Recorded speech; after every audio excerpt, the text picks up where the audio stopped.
La contaminación por plásticos es ya la peor crisis mundial. He aquí por qué. En primer lugar, el plástico envejece como ningún otro material cotidiano. O bien porque se desgasta directamente en un polvo de plástico incontrolable. Esto se aplica a los tejidos, los neumáticos, el césped sintético y las pelotas de tenis, por ejemplo. O porque, tarde o temprano, se romperá en millones de trozos cada vez más pequeños e inmanejables. El mayor inconveniente del plástico es que esta fragmentación durará siglos y siglos. Cada objeto de plástico es una lacra que ya está presente y una auténtica bomba de tiempo que poco a poco explotará en millones de pedazos. Segundo, el plástico no es biodegradable como los alimentos, el papel o el cartón. Cada trocito de plástico que se pierde en nuestro entorno es indestructible. Las condiciones físico-químicas extremas necesarias para su fabricación y, por tanto, para su destrucción, no se encuentran en la naturaleza. Por tanto, el plástico permanecerá allí indefinidamente. Y cada año, miles y miles de millones de partículas escapan a nuestro alcance. No tenemos ningún control sobre ello. La naturaleza no puede hacer nada con ella. Cada objeto de plástico que te rodea es, por tanto, un contaminante eterno e indestructible. Tercero, los plásticos contaminan todos nuestros recursos vitales y todos los organismos vivos. En cuanto se libera una partícula de plástico, contamina el aire, el agua, el suelo o los océanos. Y todas estas partículas se dispersan constantemente por el planeta por la acción de los vientos, la lluvia y la escorrentía, las corrientes oceánicas y las olas. El suelo y los océanos que nos alimentan están contaminados y cada día lo estarán más. Y estas partículas entran en las plantas, en los animales y en todos nosotros. Todo organismo vivo que respira, bebe y come se llena constantemente de nuevas partículas de plástico. 4.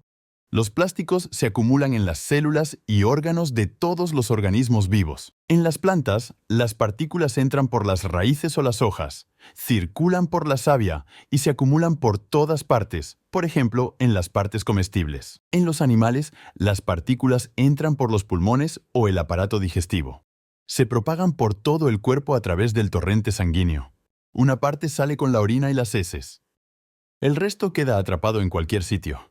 Su presencia demostrada en nuestros órganos vitales, como el aparato reproductor, el cerebro y el corazón, es muy preocupante. Quinto, la presencia de plástico en los organismos es doblemente peligrosa, física y químicamente. La presencia de partículas provoca daños físicos que ya se han observado en animales y seres humanos. Por ejemplo, irritación o alteración del sistema inmunitario. Estas partículas también tienen un impacto bioquímico. Pueden liberar en los organismos las moléculas tóxicas que componen los plásticos. Como el bisfenol A, también pueden liberar elementos tóxicos del medio ambiente. De hecho, los contaminantes, virus y bacterias pueden adherirse a la superficie de los plásticos. A continuación, son transportados por las partículas al interior de los organismos, contaminándolos doblemente. Sexto, el riesgo de condenar al mundo viviente a su peor destino aumenta irreversiblemente cada día. En cuanto la contaminación de un organismo provoque oficialmente la enfermedad o la muerte, nada ni nadie podrá evitar con seguridad un final idéntico. Ningún organismo vivo, ninguna célula, ninguna planta, ningún animal, ningún ser humano podrá impedir que empeore la contaminación irreversible de sus propios órganos. Algunos filtrarán el aire. Algunos filtrarán el agua. Pero, ¿cómo podemos filtrar nuestros alimentos sin eliminar los nutrientes esenciales para nuestra supervivencia? Cuando respirar, beber y comer nos condene a lo peor, ¿qué haremos? Séptimo, a largo plazo, reciclar nuestros plásticos no es una solución viable para gestionar esta contaminación. El auténtico reciclaje de plásticos no funciona realmente. La industria petroquímica siempre ha mentido sobre su eficacia. En realidad se trata de desciclaje. Es la transferencia de contaminación de una bomba de partículas a otra. Este proceso no es beneficioso ni para la salud humana ni para la naturaleza. Solo beneficia a la industria petroquímica, que se enriquece a nuestra costa.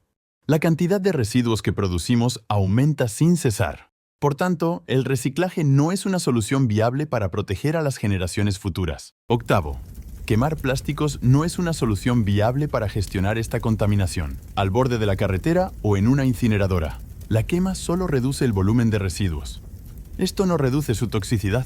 Es incluso peor que eso. La combustión concentra la toxicidad de los plásticos en humo, agua, cenizas y residuos cancerígenos. Y nadie puede reducir la toxicidad de estos productos que se liberan al medio ambiente. Por tanto, la quema acelera la transferencia irreversible de contaminación a nuestros recursos vitales, a todos los organismos vivos y a nuestros propios órganos. Quemar plásticos es un regalo envenenado para las generaciones futuras. Noveno. La contaminación por plásticos es ahora la peor crisis mundial porque cada día es peor. Está fuera de control. Es irreversible. Es omnipresente. Afecta a todos los seres vivos. Actualmente es inmanejable. Y tan pronto como aparezcan las primeras víctimas, la Organización Mundial de la Salud ciertamente calificará esta contaminación como una pandemia global. Pero entonces, cuando llegue ese día, ¿cómo detendremos su propagación? La humanidad aún no ha tomado el control de la contaminación irreversible, ni de nuestros recursos vitales, ni de nuestros órganos, ni de nuestros hijos desde su concepción y desde su primera comida materna. Estamos ante un riesgo muy probable de extinción de la vida en la Tierra. Me parece inevitable si no reaccionamos a tiempo.